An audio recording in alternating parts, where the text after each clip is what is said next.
What if I told you that in November 1989, a woman was abducted by aliens in the middle of Manhattan, in front of multiple witnesses, including 2 bodyguards protecting a world leader?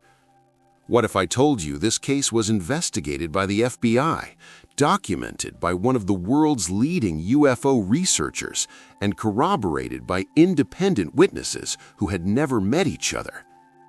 Tonight, I'm taking you to New York City, to the early morning hours of November 30th, 1989, to tell you about what may be the most witnessed and documented alien abduction in history. This is the story of Linda Napolitano and the night she floated out of her 12th floor apartment window into a waiting UFO, while dozens watched from the streets below.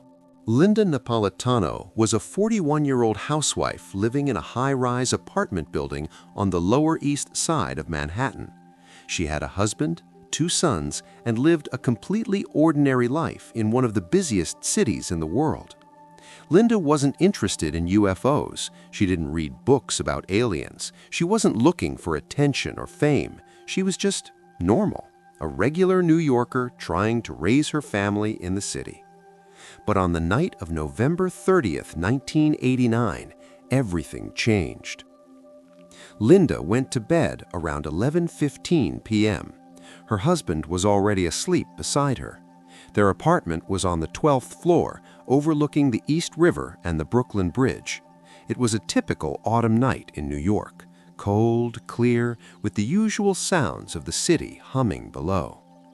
Linda fell asleep easily. She was tired from the day's activities, looking forward to a peaceful night's rest. But at exactly 3:15 a.m., she woke up. Linda described it as the strangest sensation. She didn't wake up naturally. She didn't wake up because of a noise. She woke up because she suddenly couldn't move. Her eyes snapped open, and she found herself completely paralyzed. She could see, she could breathe, but she couldn't move a single muscle. She tried to call out to her husband, but no sound came from her throat. And then she saw them. 3 figures standing at the foot of her bed, small, maybe 4 feet tall, large heads, enormous black eyes that seemed to absorb all light, gray skin that appeared almost luminescent in the darkness. Linda's mind was screaming, but her body remained frozen. The beings didn't speak. They didn't make any gestures. They simply approached. One of them extended what looked like a hand toward her, and Linda felt herself beginning to float. Linda floated up from her bed, horizontal, completely rigid. She passed over her sleeping husband, who didn't stir, didn't wake, remained in what appeared to be an unnaturally deep sleep. The beings guided her, floating through her bedroom, toward the window. Linda's rational mind was trying to process what was happening, but nothing made sense. This couldn't be real. This was impossible. But it was happening. As she approached the window, Linda expected to hit the glass to stop, but she didn't. She passed through the closed window as if it wasn't there at all. One moment she was inside her apartment, the next she was outside, floating in the cold November air, 12 stories above the ground. Now here's where this case becomes extraordinary. Linda wasn't alone. She wasn't the only one witnessing what was happening. Down on the streets below, multiple people saw something that would change their lives forever. A woman named Janet Kimball was driving across the Brooklyn Bridge at 3:15 a.m., heading home from a late shift. She looked up and saw something impossible. A woman in a white nightgown floating out of a high-rise building, surrounded by 3 small figures, all of them bathed in a bright blue-white beam of light. Janet was so shocked she nearly crashed her car. She pulled over, staring up in disbelief as the woman and the 3 figures floated upward toward something hovering above the building. A craft, large, oval-shaped, with a surface that seemed to shimmer and shift, completely silent, no engine noise, no wind, nothing, just hovering there, impossible and real. And Janet wasn't the only witness. Two men in a car near the South Street seaport also saw it. Richard and Dan, whose last names would later become crucial to this case, watched the entire scene unfold. They saw Linda floating out of her window, they saw the three beings, they saw the craft. Richard grabbed for his car phone, about to call the police, but Dan stopped him, because Dan recognized something. The woman in the nightgown? He had seen her before. But we'll come back to that. Linda floated up toward the craft. The beam of light surrounded her, and she felt no sensation of falling or fear of heights, just a strange floating calm that her conscious mind fought against. She passed through an opening in the bottom of the craft, and suddenly she was inside. The interior of the craft was unlike anything Linda had ever seen. The walls were curved, seamless, with no visible joints or seams. Everything seemed to glow with a soft, ambient light that came from nowhere and everywhere at once. Linda was placed on a table, or what seemed like a table. It wasn't cold metal. It felt almost organic, conforming to her body's shape. The paralysis remained, but her eyes could move, darting around in panic, trying to understand where she was. The three beings moved around her with purpose. They didn't communicate with words, but Linda could sense something, a presence in her mind, not quite thoughts, but understanding. They were examining her, studying her. One of the beings produced an instrument, thin and metallic, with a small light at its tip. It moved the device over Linda's body, hovering inches above her skin. Wherever the device passed, Linda felt a tingling sensation like static electricity. Then came something she would never forget. One of the beings approached with another instrument, this one different. It looked almost like a long, thin needle. Linda's eyes went wide with terror as the being brought it closer to her nose. The being inserted the device into Linda's right nostril. She felt pressure, then a sharp, intense pain as the instrument went deeper, much deeper than should have been possible. She couldn't scream, couldn't move, could only endure as tears streamed down her face. The being withdrew the instrument after what felt like an eternity. On its tip was something small, a tiny object that Linda couldn't quite see clearly. The examination continued for what felt like hours, though Linda had no way to measure time. Different instruments, different procedures, all conducted with clinical efficiency by the three beings. And then it was over. Linda felt herself floating again, being guided back toward the opening in the craft. The beam of light surrounded her once more, and she was lowered back down toward her apartment building. She passed back through the window, which still seemed as solid as ever, but somehow allowed her passage. She floated back to her bed, settling down beside her still sleeping husband. The paralysis released. The beings were gone. Linda sat up, gasping for air, her heart pounding, her nose bleeding. She looked at the clock. It was 3:30 a.m. Only 15 minutes had passed. Linda didn't know what to do. She cleaned the blood from her nose, checked on her children who were sleeping peacefully, and sat in her living room, shaking, trying to process what had just happened. Should she tell her husband? Would he believe her? Should she call the police? And say what? That aliens had floated her out of their 12th floor window? Days passed. Linda tried to convince herself it had been a nightmare, a hallucination, but the memory wouldn't fade. It remained sharp, clear, terrifyingly real. Finally, Linda decided to contact someone who might understand. She had heard of a man named Bud Hopkins, a renowned artist who had become one of the world's leading investigators of alien abduction cases.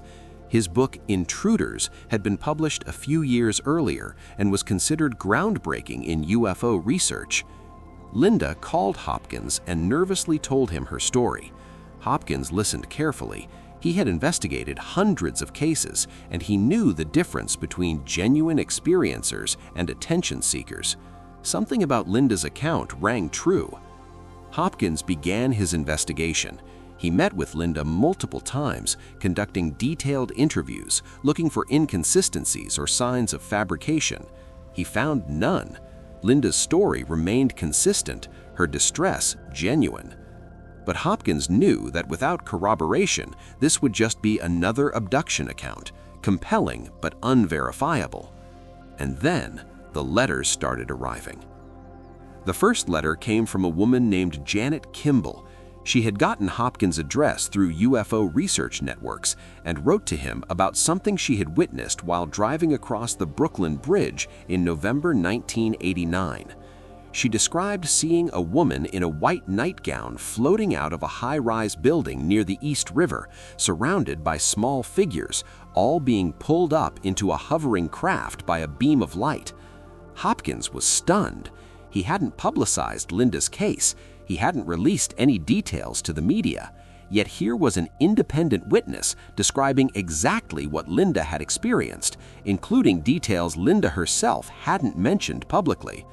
But the corroboration didn't stop there. Hopkins received a second letter, this one anonymous, from two men who identified themselves only as Richard and Dan. They described witnessing the same event from near the South Street seaport. They provided specific details: the time, the location, the appearance of the craft, the woman in the white nightgown. But their letter included something else, something that made this case explode into international significance. Richard and Dan revealed that they were security personnel. They had been protecting someone important that night, someone whose identity they couldn't reveal. They had been in their vehicle near the East River when the abduction occurred, and their protectee had also witnessed the event. Later investigations and testimonies suggested that the person being protected that night was Javier Pérez de Cuellar, the Secretary General of the United Nations at the time. If true, this meant that one of the most powerful diplomats in the world had witnessed an alien abduction in downtown Manhattan. Hopkins continued his investigation with renewed vigor.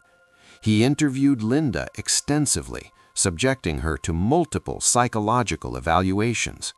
She showed no signs of mental illness, no indicators of deception, no desire for publicity or financial gain. Medical examinations revealed something intriguing. Linda had a small scar inside her nose in exactly the location where she claimed the device had been inserted. The scar tissue showed characteristics consistent with surgical intervention, but Linda had no history of nasal surgery. Further investigation uncovered more witnesses. A retired telephone operator contacted Hopkins, stating that she had seen the incident from her apartment across the river in Brooklyn. Her description matched the others perfectly. A security guard from a nearby building also came forward, describing seeing something impossible that night, but had been too afraid to report it, fearing he'd lose his job or be considered crazy. Hopkins documented everything meticulously. He conducted timeline analyses, cross-referenced testimonies, looked for any possibility of collusion or hoax. He found none.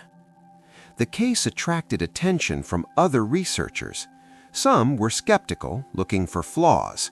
Some were believers, seeing this as proof of extraterrestrial visitation.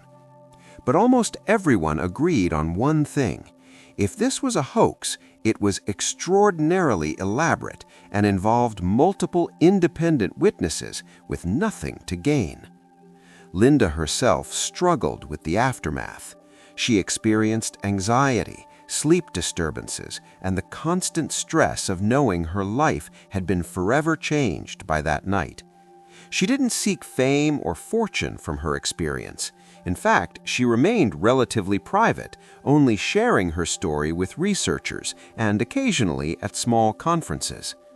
The case was featured in Hopkins's book, Witnessed, published in 1996, which detailed the entire investigation. The book became controversial, with skeptics questioning various aspects, while supporters praised its thorough documentation. So what really happened to Linda Napolitano on that November night in 1989?